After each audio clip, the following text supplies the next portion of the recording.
All right, so I have about an hour. Chapter 14, modeling floors, ceilings, and roofs. Well, we've been through the curtain wall exercises, and hopefully you got a good grip as to what that entails and the capabilities of curtain walls. So, on that note, we're moving right on to floors and ceilings and roofs. So again, I could navigate through this model all day. It's aesthetically pleasing to me. It's aesthetically pleasing. Now, I don't have carte blanche to waste my time all day in a virtual world. Lord knows I would like to waste a little time one of these days, but due diligence dictates that I have to not rest on my laurels, right? Or right on the coattails of others. So let's get through this because I got to deliver chili. I got to deliver chili today, and it's already 3:40. So I can't sit at my desk all day and look at the phone, per se, right? I can't look at the phone all day. So we're in chapter 14. Now, you're going to find that that's a deception. I can't really explain to you why all the files in the chapter 14 directory say chapter 13 on the file start page. You're going to have to figure that one out. I can't give away all the tricks. I can't. I'd like to. Don't get me wrong. I'd like to give away some tricks, but I can't. So we're going to have to take this one step at a time, just like we do with all the other exercises. I'm in the C14 floors start RVT.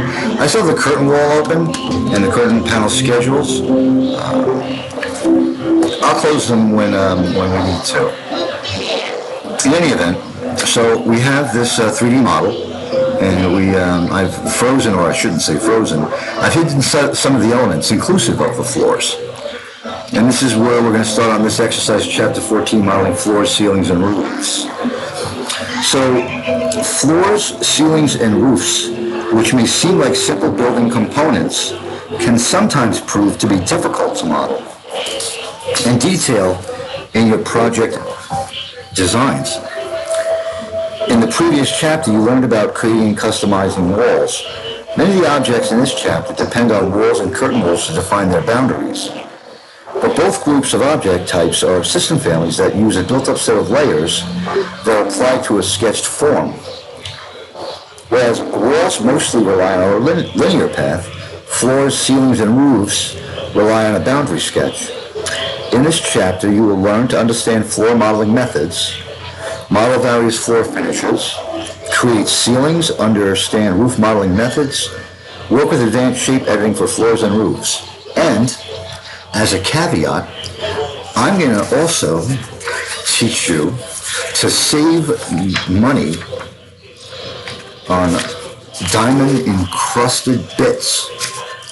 This will save you money on diamond encrusted bits. Understanding floor types. Floors, and this is a certification objective, are likely to be one of the first sketch-based elements you will encounter in Autodesk REVIT software. Some families in the default libraries are floor-hosted, so you must first have a floor before you'll be able to place such components. Consequently, floor-hosted components will be deleted if the floor that hosts them is deleted. You can find a more detailed discussion on creating families in chapter 15, which is the next chapter, unless, of course, you've already created a family. Designing with the family editor in chapter 15. We're one chapter away from designing with the family editor. But for now, let's review the fundamental types of floors that can exist in a project.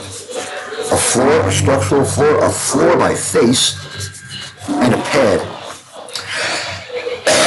And a pad. Cooling jets. Modeling a floor, and this is a certification objective. The traditional floor object, he's mopping the floor with the guy. The traditional floor object is a sketch-based element that comprises any number of material layers as defined by the user. The top of the floor object is its reference, also known as top of slab, TOS, with respect to the level on which it was created.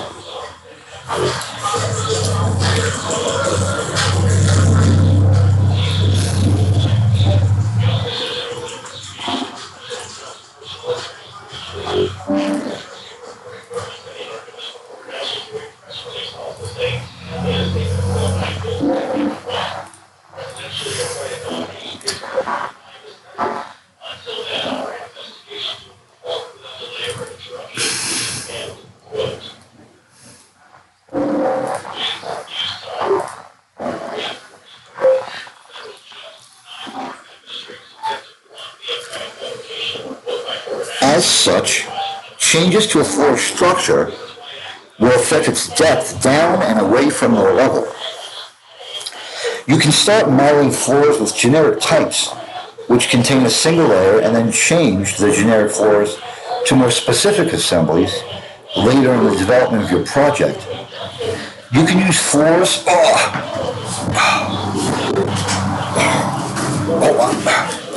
You can use floors. You can use Windex. You could use Mr. Clean. You can use Murphy's Oil Soap, Pledge. You could use floors, yeah. You can use a mop for starters. Yeah, so you can start modeling floors with generic types which contain a single layer, and then change the generic floors to more specific assemblies later in the development of your project. You can use floors in a variety of ways to meet the needs of a specific phase of the design. In early phases, for example, you can create a floor type to represent the combined floor, structure, plan, and the ceiling assemblies of the building, commonly referred to as the sandwich of a sample. And I have that figure up on the screen. During intermediate phases of design, you can model ceilings, so the floor types can include only the floor and a structural layer. Columns may be created, but more precise horizontal structural framing may not be modeled yet. The layer within the floor type represents an assumption of the maximum depth of structural framing. In later phases of documentation, approaching and including construction,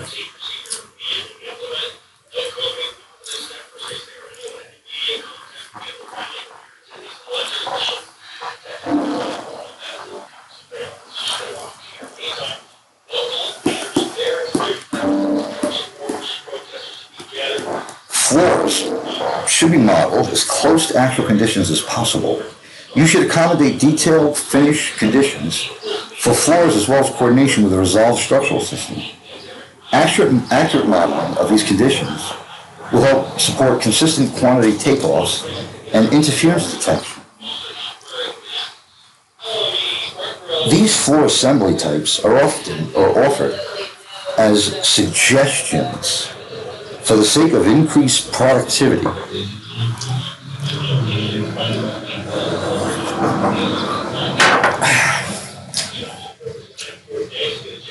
As such, they should be used with care, especially when performing quantity takeoffs for estimating. For example, the area of the floor will be the only accurate area to be extracted from a floor sandwich model in early design, not a volumetric material takeoff. For more information on the use of models by other disciplines, we recommend referring to the American Institute of Architects document G202-2013 Project BIM Protocol Form, which lists authorized uses of the model at various levels of development. You can learn more about AIA contract documents at www.aia.org. Collaboration and the ownership of floors. Whether or not you are working under an integrated project delivery contract, the so-called ownership of floors, should be carefully considered for the collaboration process between an architect and a structural engineer. Floors can be one of the most contentious elements of a building design because they can be simultaneously construed as architecture and structure. The model element author, MEA, on floors should be discussed and clearly defined for each phase in your project BIM execution plan. Remember that element ownership can pass between the architect and the structural engineer when it is appropriate for a given phase. For example, the architect may choose to be the MEA for floors in schematic design, but pass ownership to the structural engineer in design development and construction documentation.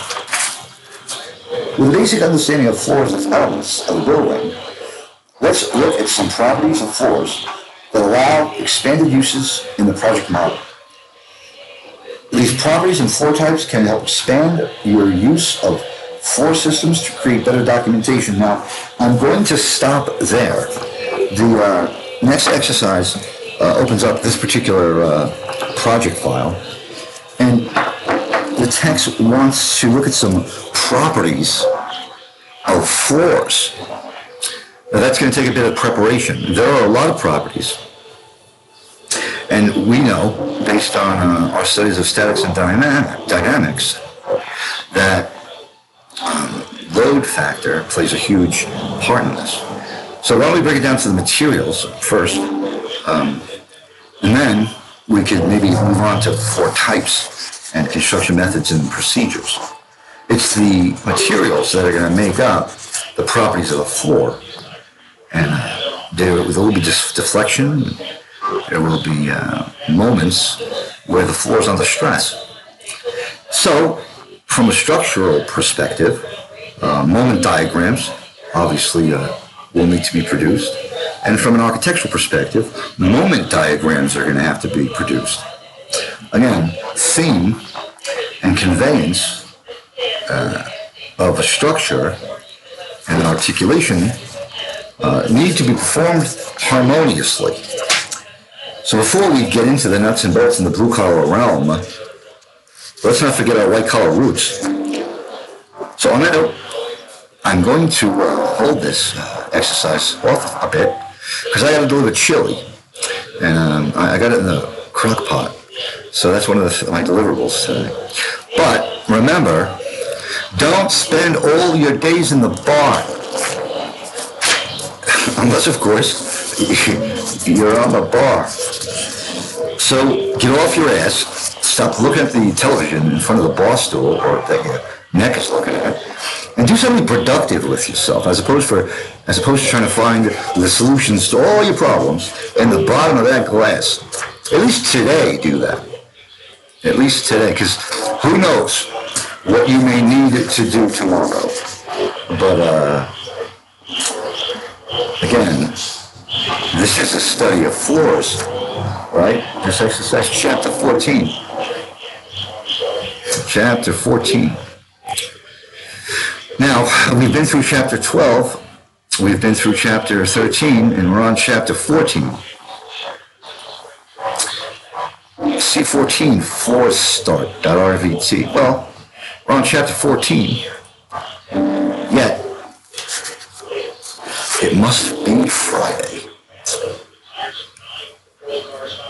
Construction 13 or rental